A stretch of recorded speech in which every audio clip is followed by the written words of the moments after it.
Good morning అందరికీ కూడా. ఈరోజు నాణ్యానికి ఇటువైపున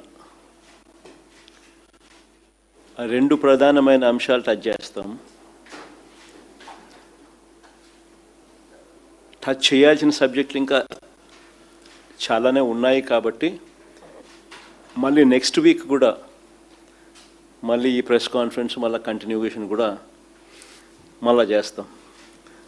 ఎందుకంటే ఇదే ప్రెస్ మీట్లోనే అన్ని సబ్జెక్టులు తీసుకొచ్చేసినామని అంటే కొంచెం ఓవర్ డోస్ అయిపోతుంది. సో ఈరోజు ప్రధానంగా టచ్ చేయబోయేది డిఎస్సిలో 2 డిఎస్సీలకు సంబంధించి. అంటే ఒకటి చంద్రబాబు నాయుడు గారి కొడుకు లోకేష్ ఎడ్యుకేషన్ మంత్రిగా ఉంటూ తాను రాజీనామా చేయాల్సిన అవసరాన్ని గట్టిగా ఎందుకు అని చెప్పి మరొక్కసారి చెబుతూ, రెండవది వీళ్ళు అప్పటి ఏపీపీఎస్సి మా ప్రభుత్వంలో అప్పటి ఏపీపీఎస్సికి సంబంధించి వీళ్ళు చేసిన తప్పుడు ప్రచారము, తప్పుడు ఆరోపణల మీద సాక్ష్యాలు ఆధారాలతో సహా ఏది వాస్తవము అన్నది ప్రజల ముందు ఉంచే కార్యక్రమం. ఈ 2 సబ్జెక్టుల మీద కూడా, ఎందుకనంటే ఈ 2 సబ్జెక్టులు కూడా అసెంబ్లీలో ఈ మధ్యకాలంలోనే నిన్ననో మొన్ననో సుదీర్ఘమైన అబద్ధాలతో కూడిన ప్రసంగాలు, అడ్డుకోవడాలు ఇవన్నీ కూడా జరిగిన నేపథ్యంలో ఈ రెండింటికి కూడా సమగ్రమైన సాక్ష్యాలు ఆధారాలతో ప్రజల ముందు ఉంచే కార్యక్రమం చేస్తాం. ఇక నెక్స్ట్ వీక్ వచ్చేసరికి బీసీల రిజర్వేషన్ల అంశము, రాష్ట్రంలో వ్యవసాయం, కరువు, సంక్షోభం, వీటికి సంబంధించిన విషయాలు, విచ్చలవిడిగా పోలీసులే గంజాయి అమ్మడం, పోలీసులే గంజాయితో దొరకడం, ఇటువంటి సబ్జెక్ట్స్ అన్నీ కూడా మళ్ళీ రేపు బుధవారం, నెక్స్ట్ బుధవారం మళ్ళీ వీటికి సంబంధించిన ప్రెస్ మీట్లు మళ్ళీ వీటికి సంబంధించిన విషయాలు అడ్రస్ చేస్తాం. ఇంకా డిఎస్సికి సంబంధించి ఈరోజు మొదటిది సబ్జెక్టు లోకేష్ అనే వ్యక్తి ఎందుకు రాజీనామా చేయాలి, సిబిఐ ఎంక్వైరీ అన్నది ఎందుకు వేయాల్సిన అవసరం ఉంది, దీనికి సంబంధించి డిఎస్సి విషయంలో, ఇప్పటి డిఎస్సి విషయంలో, ఈ గవర్నమెంట్ కండక్ట్ చేసిన డిఎస్సి విషయంలో 2025 నోటిఫికేషన్తో ఇచ్చిన ఈ డిఎస్సి విషయంలో జరిగిన లీకేజ్, అక్రమాలపై మేము ఇప్పటి వరకు ఏ అంశాలైతే ప్రజల ముందు ఉంచామో అవన్నీ కూడా వాస్తవమేనని క్రమంగా ప్రభుత్వమే అంగీకరించే కార్యక్రమం కూడా చేస్తుంది. అసెంబ్లీలో లోకేష్ మాట్లాడిన ప్రసంగం చూసినా కానీ, ఇదే అసెంబ్లీలో చంద్రబాబు నాయుడు గారు మాట్లాడిన ప్రసంగం విన్నా కానీ, ప్రత్యక్షంగానూ పరోక్షంగానూ వాళ్ళు ఈ ఆరోపణలన్నీ కూడా ఒప్పుకున్న పరిస్థితులే కనిపిస్తాయి. తప్పు చేశారు అని క్లియర్ కట్గా కనిపిస్తూ ఉన్నప్పటికీ గింజుకుంటారే తప్ప ఒప్పుకొని సిబిఐ ఎంక్వైరీకి మాత్రం ఆర్డర్ ఇవ్వరు.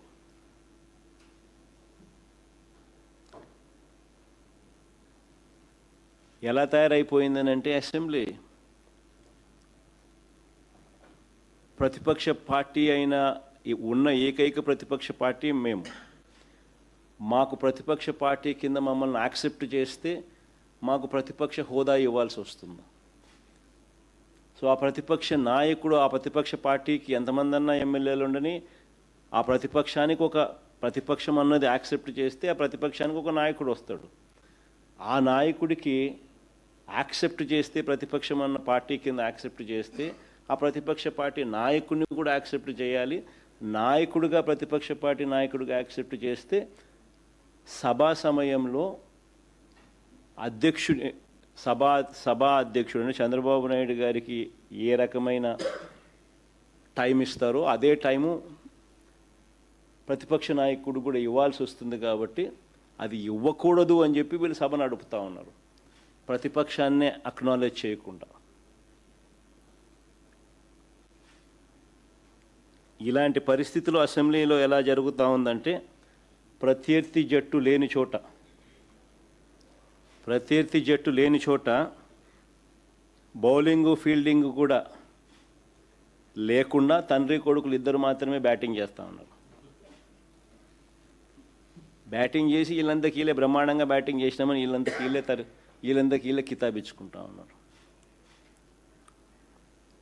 నిజంగా ఆశ్చర్యం కలిగించే విషయం ఏంటంటే, అసెంబ్లీలో ఈ మాదిరిగా బ్యాటింగ్ చేస్తారు, కానీ పక్కన మండలిలో 4 రోజుల నుంచి స్తంభింపజేస్తూ ఉన్నారు. ఇదే డిఎస్సి అనే సబ్జెక్టు మీద చర్చ జరగాలి అని, లోకేష్ రాజీనామా చేయాల్సిన అవసరం ఏముంది అని చెప్పడానికి సాక్ష్యాలు ఆధారాలతో వాళ్ళు రెడీగా ఉంటూ, సిబిఐ ఎంక్వైరీ వేయాల్సిన అవసరం ఎందుకుంది అని చెప్పడానికి వాళ్ళు సిద్ధంగా ఉంటూ, సాక్ష్యాలు ఆధారాలతో రెడీగా, పక్కన కౌన్సిల్లో మాత్రం డిస్కషన్ చేయరు, డిస్కషన్లోకి రానిరు.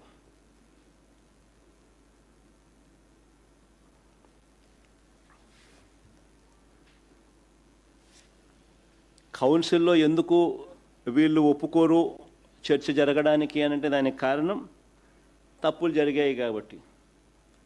అది ఎక్కడ సాక్ష్యాలు ఆధారాలతో సహా బయటపెట్టే పరిస్థితి కనిపిస్తుందేమో అని చెప్పి సిబిఐ విచారణ చేయాల్సిన అవసరం ప్రస్ఫుటంగా అందరికీ కూడా తెలుస్తుంది. కాబట్టి లోకేష్ రాజీనామా చేయాల్సిన అవసరం ప్రతి ఒక్కరికి కూడా తేటతెల్లంగా కనిపిస్తుంది. కాబట్టి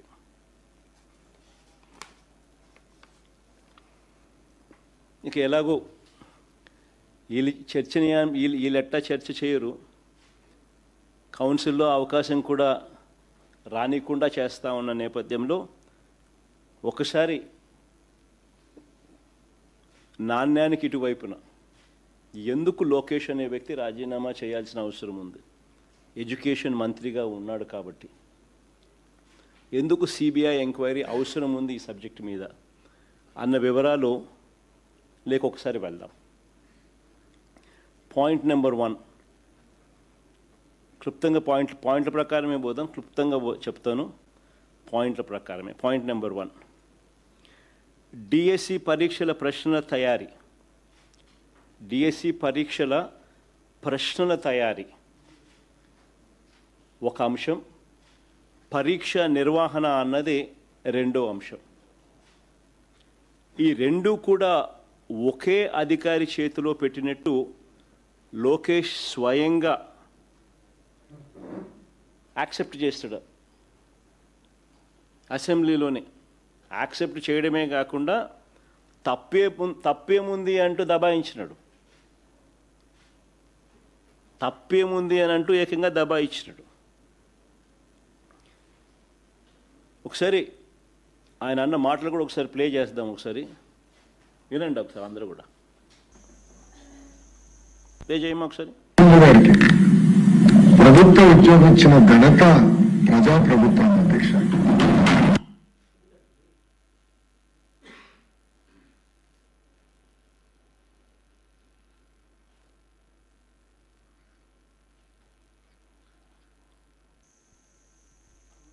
ఏమా ప్రాబ్లం ఉందా?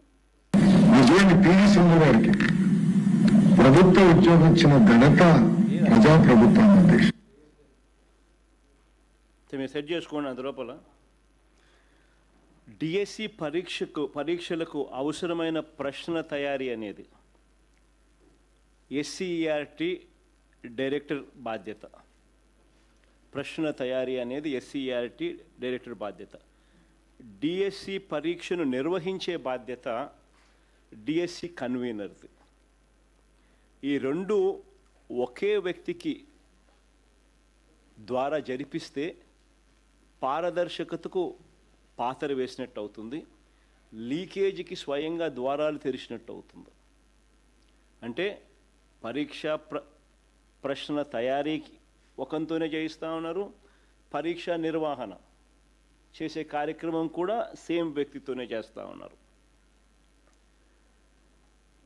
ఏపీడిఎస్సి నియామకాల చరిత్రలోని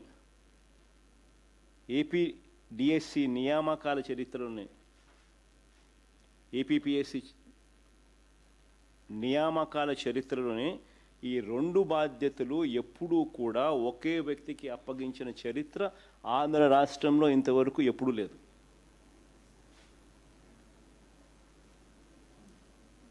ఎందుకు ఆ రకంగా చేస్తారు అని అంటే దానికి కారణం ప్రశ్నలు తయారీ చేసే వ్యవస్థకు పరీక్ష నిర్వహించే వ్యవస్థకు మధ్య ఉండాల్సిన చెక్స్ అండ్ బ్యాలెన్సెస్ తొలగిపోతాయి కాబట్టి. ఒకసారి ఆయన అన్న మాటలు ఒకసారి రెడీగా ఉన్నట్టున్నారు, ఒకసారి ప్లే చేసి ఒకసారి వినండి ఒకసారి. ప్రిపరేషన్కి డిఎస్సి కన్వీనర్ అంటే ఎగ్జామినేషన్ కండక్ట్ చేసేవారు ఒకే ఆఫీసర్కి ఇచ్చారు అనేది మొదటి ఆరోపణ. అధ్యక్షుడు ఆంధ్ర రాష్ట్రంలో కానీ ఇతర రాష్ట్రాల్లో కూడా ఒకరికే ఇచ్చారు అధ్యక్ష. కొన్ని రాష్ట్రాల్లో ఇద్దరికి ఇచ్చారు, కొన్ని రాష్ట్రాల్లో ఒకరికే ఇచ్చారు అధ్యక్ష. మనం 148 రోజులు నిర్వహించాలి, చాలా టైట్ గా సిస్టమ్ నిర్వహించాలని ఒక వ్యక్తిని నియమించాం. అది ఎక్కడ చట్టంలో ఉల్లంఘన లేదు, ఎక్కడ చట్టంలో రాయలేదు. ఇద్దరు ఉండాలి అని ఎక్కడ చెప్పలేదు అధ్యక్ష. So there is no rule book for to that order and court కూడా ఈ విషయాన్ని అక్కడ జోక్యం చేసుకున్నాం అధ్యక్ష. క్లియర్ కట్గా ఆయన ఎంతకు ఆయనే ఒప్పుకున్నాడు కూడా. అంటే మొట్టమొదటిసారిగా ఆంధ్ర చరిత్రలో ఎప్పుడూ జరగంది ఇక్కడ ఈ రాష్ట్రంలో ఈయన ఎడ్యుకేషన్ మంత్రిగా ఉంటూ దీన్ని జరిగించినాడు. దీనివల్ల పరీక్షల ప్రశ్నల తయారీ, పరీక్ష నిర్వహణ ఈ 2 బాధ్యతలు ఒకే వ్యక్తి చేయడం వల్ల చెక్స్ అండ్ బ్యాలెన్సెస్ పూర్తిగా తొలగించడం జరిగింది. దీనివల్ల స్కామ్కు మొట్టమొదటగా బీజం పడడం జరిగింది. అందుకే సిబిఐ ఎంక్వైరీ అన్నది అడగడం జరుగుతూ ఉంది. ఒకే వ్యక్తి చేతిలో ఈ బాధ్యతలు ఎందుకు పెట్టారు?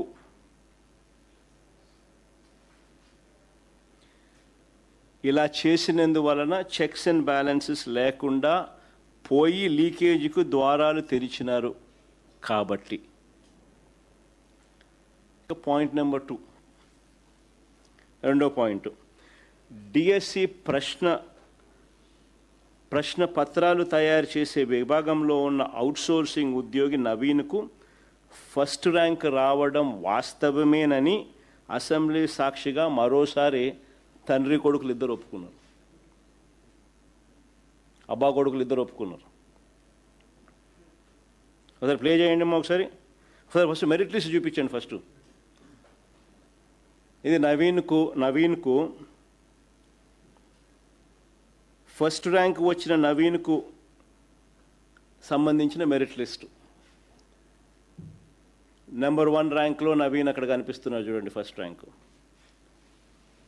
ఇదే నవీన్కు మళ్ళీ మెరిట్ లిస్టు మార్చేసి నవీన్ పేరు తీసేసిన సెకండ్ మెరిట్ లిస్ట్ ఒకసారి చూపించండి. నవీన్ పేరు తీసేసిన సెకండ్ మెరిట్ లిస్ట్ పబ్లిష్ చేసినారు. ఫస్ట్ మెరిట్ లిస్టులో నవీన్ పేరు ఉంటుంది. వెంటనే నవీన్ తప్పించే కార్యక్రమం చేసి నవీన్ పేరు తీసేసి నవీన్ పేరు లేకుండా సెకండ్ మెరిట్ లిస్ట్ రిలీజ్ చేసినారు. అబ్బా కొడుకులు ఇద్దరు కూడా తనకు ఫస్ట్ ర్యాంక్ వచ్చిందని అసెంబ్లీ సాక్షిగా ఇద్దరు ఒప్పుకున్నారు. ఆ క్లిప్పింగ్ కూడా ఒకసారి ప్లే చేయండి అమ్మా ఒకసారి. చంద్రబాబు నాయుడు గారు లోకేష్ మాటల్లో.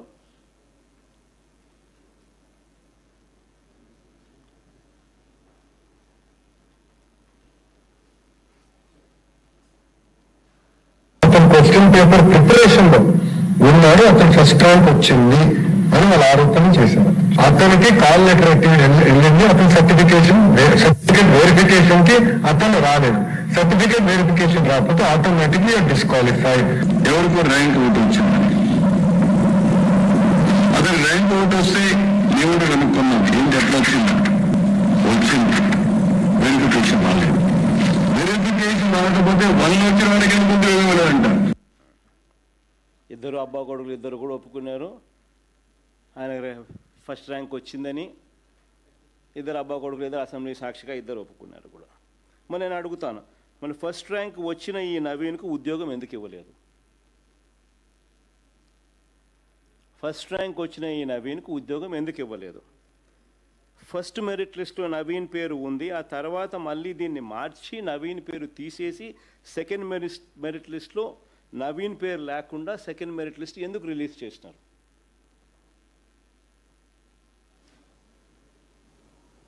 చంద్రబాబు నాయుడు గారు ఆయన కొడుకు ఏమంటారు? అబ్బా కొడుకులు ఇద్దరు నవీన్కి ఎందుకు ఉద్యోగం ఇవ్వలేదు అని అంటే ఏమంటారు? సర్టిఫికెట్ల వెరిఫికేషన్కు నవీన్ రాలేదు కాబట్టి ఉద్యోగం ఇవ్వలేదట. అదే కదా విన్నారు మీరు ఎంతగా?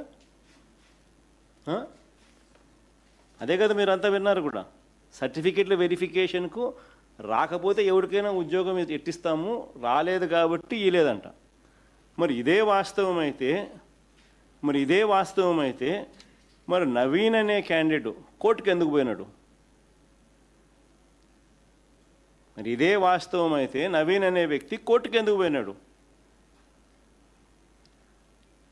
నవీన్ అనే వ్యక్తి కోర్టుకు పోయి క్యాండిడేట్ నవీన్ తన ఐడిని బ్లాక్ చేశారని, కాల్ లెటర్ తనకు పంపలేదని కోర్టుకు పోయినాడు.